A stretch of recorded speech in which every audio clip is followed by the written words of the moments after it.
মির্জা ফখরুল ইসলাম আলমগীর জামাত ইসলামীর রাজনীতি সমর্থন করুক বা না করুক, জামাত ইসলামী কত সুন্দরভাবে স্মার্টলি মির্জা ফখরুলকেও ডিফেন্ড করেছেন, বিএনপিকেও ডিফেন্ড করেছেন, জামাত ইসলামীকেও ডিফেন্ড করেছে এবং ওবায়দুল কাদেরকে কঠিন দাঁত ভাঙা জবাব দিয়ে দিয়েছে। তো জামাত রাজনীতিতে একটা স্মার্ট রোল প্লে করলো। দর্শক, এতে মির্জা ফখরুলের বিব্রত বোধ করার কথা। জবাবটা আসলে খুবই সুন্দর হয়েছে। আমি চাই এই জবাবটা জনগণের কাছে পৌঁছে দিন। দর্শক, আপনারা জানেন মির্জা ফখরুল মূলত জামাত শিবিরের প্রশংসা করেছিল। জামাতের ভালো দিক, বিজ্ঞানসম্মত কর্মসূচি, স্টাডি সেল, শিবিরের ছেলেরা পড়াশোনা করে, মানে এই রেফারেন্স দিয়ে তার দলের নেতাকর্মীদেরকে জ্ঞান অর্জনে গুরুত্ব বোঝাচ্ছিল। কিন্তু এই কাজ করতে গিয়ে মির্জা ফখরুল সাহেব দুইটা ভুল কাজ করেছেন।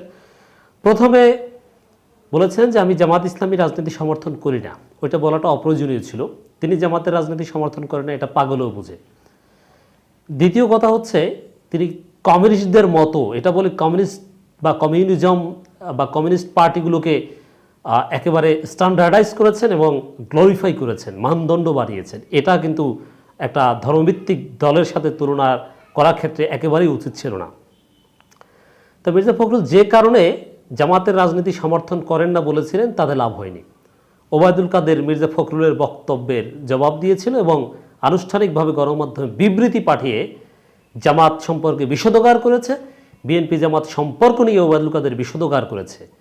এখন কথাটা বলেছে মির্জা ফখরুল, পাল্টা প্রতিবাদ করেছে ওবায়দুল কাদের, কিন্তু সর্বশেষ খেলাটা খেলে দিয়েছে জামাত ইসলামী। মির্জা ফখরুলেরও উচিত এই বিষয়ে বক্তব্য দেওয়া, তাহলে তিনি আরও জনপ্রিয় হবেন, জনগণের আস্থা পাবেন। এর মানে জামাতকে পেঁচিয়ে, মির্জা ফখরুলকে পেঁচিয়ে ওবায়দুল কাদের যে নোংরা বক্তব্য দিয়েছেন, জামাত ইসলামী তার প্রতিবাদ করেছে আনুষ্ঠানিকভাবে, মির্জা ফখরুলের উচিত তার প্রতিবাদ করা। জামাত ইসলামীর প্রতিবাদ এবং ওবায়দুল কাদেরকে যে কঠিন জবাব দিয়েছে, এটা আমরা একটু বিশ্লেষণ করতে চাই। দর্শক, জামাত ইসলামী এবং বিএনপি সম্পর্কে জনাব ওবায়দুল কাদেরের কুরুচিপূর্ণ মিথ্যা বক্তব্যের তীব্র নিন্দা প্রতিবাদ। অধ্যাপক মিয়া গোলাম পরোয়ার। দেখেন, জামাত কিন্তু চাইলে শুধু জামাত সম্পর্কে ওবায়দুল কাদেরের বক্তব্যের প্রতিবাদ জানাতে পারত, কিন্তু না, বিএনপিকেও টেনে এনেছে। এটাই জামাত ইসলামের স্মার্ট রাজনীতি। জামাত ইসলামী সবসময় ঐক্যপ্রাসী দল, এটা বুঝিয়ে দিল এবং জনগণের সমর্থন, জনগণ জামাত সম্পর্কে আরও ইতিবাচক এবং উদার ধারণা পোষণ করবে জামাতের এই ধরনের স্মার্ট কাজের জন্যে। বাংলাদেশ আওয়ামী লীগের সাধারণ সম্পাদক জনাব ওবায়দুল কাদের বাংলাদেশ জামাত ইসলামী সম্পর্কে বিএনপি মহাসচিব মির্জা ফখরুল ইসলাম আলমগীরের কিছু মন্তব্যকে কেন্দ্র করে গত ৩ জুন প্রদত্ত এক বিবৃতিতে জামাত ইসলামী এবং বিএনপি সম্পর্কে যেসব বিষোদগারপূর্ণ হিংসাত্মক মন্তব্য করেছেন, তার তীব্র নিন্দা প্রতিবাদ জানিয়ে বাংলাদেশ জামাত ইসলামীর সেক্রেটারি জেনারেল সাবেক এমপি অধ্যাপক মিয়া গোলাম পরোয়ার এক বিবৃতি প্রদান করেছেন। জামাত ইসলামী ও বিএনপির মধ্যকার রাজনৈতিক সম্পর্ক নিয়ে আওয়ামী লীগের সাধারণ সম্পাদক জনাব ওবায়দুল কাদের যেসব বিষোদগারপূর্ণ ও আপত্তিকর মন্তব্য করেছেন, তা সম্পূর্ণ প্রতিহিংসামূলক, অযৌক্তিক ও অসৌজন্যমূলক।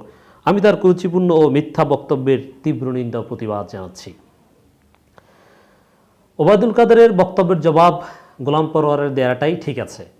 ওবায়দুল কাদের এর বক্তব্যের জবাব আমিরে জামাত দিবেন না। গোলাম পরোয়ার যে স্ট্যান্ডার্ডের, ওবায়দুল কাদের সেম স্ট্যান্ডার্ডের, মানে দলের পদ পদবীর দিক থেকে। এটা জামাতের একটা সঠিক কাজ, যে কার বক্তব্যের জবাব কে দিবে, দ্যাটস রাইট। এরপরে ওবায়দুল কাদের তো মুখস্থ কথা বলেছেন, যার জবাব আমি আগেই দিয়েছি, তো জামাত আনুষ্ঠানিকভাবে আবার দিল। তিনি আরও বলেন, স্বাধীনতা বিরোধী ও সাম্প্রদায়িক শক্তি হিসাবে অভিহিত করে জনাব ওবায়দুল কাদের জামাত ইসলাম সম্পর্কে যে অবান্তর বক্তব্য দিয়েছেন, তা অসত্য এবং রাজনৈতিক উদ্দেশ্য প্রণোদিত। তো এখান থেকে কি প্রমাণিত হলো দর্শক? জামাত ইসলামী তাদেরকে কেউ স্বাধীনতা বিরোধী বললে জামাত প্রচণ্ডভাবে রিয়্যাক্ট করে এবং সেটা সহ্য করে না। It means that Jamaat Islami স্বাধীনতা বিরোধী নয়, তারা স্বাধীনতার পক্ষের শক্তি। আমি বলেছি যে যেমন ইউরোপ, আমেরিকা, বিভিন্ন দেশে এখানে জন্মগ্রহণ করলে জন্মসূত্রেই তারা এদেশের নাগরিক, এরকম হয় না? ঠিক তদ্রূপ জামাত ইসলামী, ইসলামী ছাত্র শিবির জন্মগতভাবেই বাংলাদেশের স্বাধীনতার পক্ষের শক্তি। কারণ বর্তমান জামাত শিবিরের লোকজনের জন্মই এই স্বাধীন বাংলাদেশে, তার অটো স্বাধীনতার পক্ষের শক্তি। স্বাধীনতার বিপক্ষের শক্তি বলার কোনো সুযোগই নেই তাদের। তিনি বলেন, দেশবাসী সকলেই অবগত আছেন, বাংলাদেশের গণতান্ত্রিক আন্দোলনের সহযোগী হিসেবে বিএনপি জামাত ইসলামের রাজনৈতিক সম্পর্ক বিদ্যমান। 1983 সালে স্বৈরাচার বিরোধী আন্দোলন থেকে শুরু করে 2024 সাল পর্যন্ত জামাত বাংলাদেশের গণতন্ত্র প্রতিষ্ঠার আন্দোলনে জোরালো ভূমিকা পালন করছে। দেখেন, জামাত ইসলামী কিন্তু বিএনপি জামাত সম্পর্ককেও ডিফেন্ড করেছে, বিএনপি জামাত সম্পর্ককে গ্লোরিফাই বা জাতির বৃহত্তর স্বার্থের অনুকূলে প্রেজেন্ট করেছে। আর এই বিএনপি অনেক সময় লজ্জা পায় জামাতের সাথে সম্পর্কের কথা স্বীকার করতে। এটা বিএনপির জন্য দুঃখজনক, লজ্জাজনক। কিন্তু কি লাভ হয়েছে বিএনপির? জামাতের সাথে সম্পর্ক নেই এই কথা অনেকবার বিএনপি বলেছে। আমি জামাত ইসলামী রাজনীতি সমর্থন করি না এই কথা বলে মির্জা ফখরুল সাহেব আপনার কি 4 আনার লাভ হয়েছে? না আপনি চতুর্মুখী আক্রমণের শিকার হয়েছেন? জনগণও আপনার সমালোচনা করেছে, আওয়ামী লীগই সমালোচনা করেছে। বরং আপনি জামাত ইসলামী রাজনীতি সমর্থন করি না এই কথাটা না বললে আওয়ামী লীগ সমালোচনা তো করবে, এটা আপনার জন্য ইতিবাচক। কিন্তু জনগণ আপনার প্রশংসা করতো, জামাত শিবির আপনার প্রশংসা করতো, আপনাকে গ্লোরিফাই করতো। সেটা কি আপনার জন্য ভালো ছিল না? জনাব ওবায়দুল কাদের মনে থাকার কথা, স্বৈরাচার বিরোধী আন্দোলনে 15 দল, 7 দল ও জামাত ইসলামীর ঘোষিত কর্মসূচি জনগণ স্বতঃস্ফূর্তভাবে পালন করেছে। সে সময় একই ইস্যুতে আওয়ামী লীগ ও বিএনপি আন্দোলন করেছে।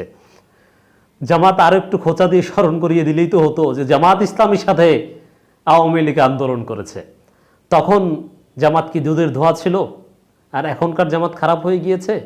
বিএনপির সাথে সম্পর্ক থাকলে সেটা খারাপ যে বিএনপির সাথে জামাতের গভীর সম্পর্ক রয়েছে। আর আওয়ামী লীগের সাথে জামাতের যে কি সুন্দর সম্পর্ক ছিল সেটা একটু জামাত খোঁচা দিয়ে স্মরণ করিয়ে দিত, তাহলেই তো আরও ভালো হতো। যাক, আমি স্মরণ করিয়ে দিলাম। মৌলানা নিজামীর সাথে পাশাপাশি বসে শেখ হাসিনা মিটিং করেননি? কাদের মোল্লা কামরুজ্জামানের সাথে বসেননি আপনারা? এই ওবায়দুল কাদের আপনি বসেননি কাদের মোল্লার সাথে? তা আপনি কি বলছেন এসব? তিনি বলেন, জনাব মির্জা ফখরুল ইসলাম আলমগীর জামাতের আন্দোলন ও সাংগঠনিক কার্যক্রম পর্যবেক্ষণ করে জামাত সম্পর্কে কিছু মন্তব্য করেছেন। দেখেন, জামাত সম্পর্কে কিছু মন্তব্য করেছেন, তো জামাত সম্পর্কে যে বক্তব্য মির্জা ফখরুল দিয়েছে জামাত কিন্তু সেটাকেও ইতিবাচকভাবে নিয়েছে। মির্জা ফখরুলের 2টা পয়েন্টকে আমরা নেতিবাচকভাবে নিলেও জামাত ওটা গায়ে মাখেনি, বরং জামাত সম্পর্কে কিছু মন্তব্য করেছে, বরং সেটা ইতিবাচক সুরেই কিন্তু জামাত তার বিবৃতিতে উপস্থাপন করলো। জনাব ওবায়দুল কাদের তাতে নাখোশ হয়ে জনাব মির্জা ফখরুল ইসলাম আলমগীরের বক্তব্যের সমালোচনা করে ভিত্তিহীন, মিথ্যা ও রাজনৈতিক প্রতিহিংসাপরায়ণ বক্তব্য দিয়ে মনের ঝাল ঝেড়েছেন এবং তাদের রাজনৈতিক মোড়লদের খুশি করার চেষ্টা করেছেন। এতে তার নিজের মর্যাদাই ক্ষুণ্ণ হয়েছে। এখানে 2টা বিষয়। জামাত ইসলামী স্পষ্টভাবে মির্জা ফখরুল ইসলাম আলমগীরকে আওয়ামী লীগের হাত থেকে ডিফেন্ড করেছে। অতএব মির্জা ফখরুল জামাতের রাজনীতি পছন্দ করেন না, জামাত তো আপনাকে ডিফেন্ড করেছে। বুঝতে পেরেছেন? জামাতের প্রতি কৃতজ্ঞ হওয়া উচিত মির্জা ফখরুলের। এরপরে জামাত আরেকটা গুরুত্বপূর্ণ পয়েন্ট এখানে রেজ করেছে যে রাজনৈতিক মোড়লদের খুশি করার চেষ্টা আওয়ামী লীগ করছে। এটার অর্থ কি? ভারতকে খুশি করার জন্যেই জামাতের বিরোধিতা আওয়ামী লীগকে করতে হয়, এটাই উদ্দেশ্য। এছাড়া অন্য কোনো কারণ এই বিষোদগারে নেই। ভারতের দালালির অংশ হিসাবে, ভারতের গোলামির অংশ হিসাবে জামাতের বিরুদ্ধে এ ধরনের বিষোদগার এবং ভারতীয় বয়ান। তিনি আরও বলেন, স্বাধীন বাংলাদেশে বিভিন্ন ধর্মাবলম্বীদের জায়গা, জমি, ঘর বাড়ি, এই যে আওয়ামী লীগের আর এক মহাগুরু বেনজির হিন্দুদের জমি দখল করেছে, আপনারা দেখেন নাই? শত শত বিঘে জমি দখল করেছে। উপাসনালয় ভূমি কারা দখল করেছে, তাদের ইজ্জত ও সম্পদের উপর কারা হামলা করেছে, জনগণ তা ভালো করেই জানে। আর এসব সমস্ত অপকর্মের সাথে যারা জড়িত, জনগণ তাদেরকেই সাম্প্রদায়িক সম্প্রীতি বিনষ্টের হোতা বলে মনে করে। কাজেই এ ধরনের হিংসাত্মক বক্তব্য দিয়ে জনগণকে বিভ্রান্ত করা যাবে না। আওয়ামী লীগের আসল চরিত্র জামাত উন্মোচিত করে দিল। নিজের মর্যাদার কথা বিবেচনা করে জামাত সম্পর্কে আপত্তিকর নেতিবাচক বক্তব্য প্রদান করা থেকে বিরত থাকার জন্য আমি আওয়ামী লীগের সাধারণ সম্পাদক জনাব ওবায়দুল কাদেরের প্রতি আহ্বান জানাচ্ছি। ওবায়দুল কাদেরের তো আর সেই মর্যাদা নেই। একসময় ওবায়দুল কাদেরের সেই মর্যাদা ছিল। জামাত, বিএনপি বা সমস্ত ভিন্ন মত সম্পর্কে ওবায়দুল কাদের সুন্দর সুন্দর কথা বলতেন। খুব সাহিত্যিক রং মিশিয়ে ওবায়দুল কাদের বলতেন যে একটু দেখা সাক্ষাৎ হোক আমাদের সাথে, চোখের দেখা দেখি হোক, ভালো সম্পর্ক থাকুক।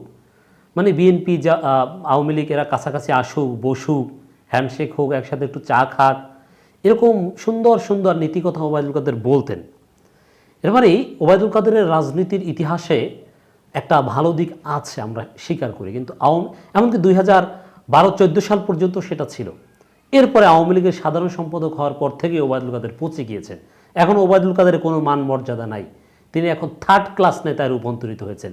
যা ইচ্ছা তা বলেন, ফার্স্ট ক্লাস নেতার মতো আত্মমর্যাদা ধরে রাখতে পারেননি, যেটা পেরেছিলেন সাবেক সাধারণ সম্পাদক জিল্লুর রহমান।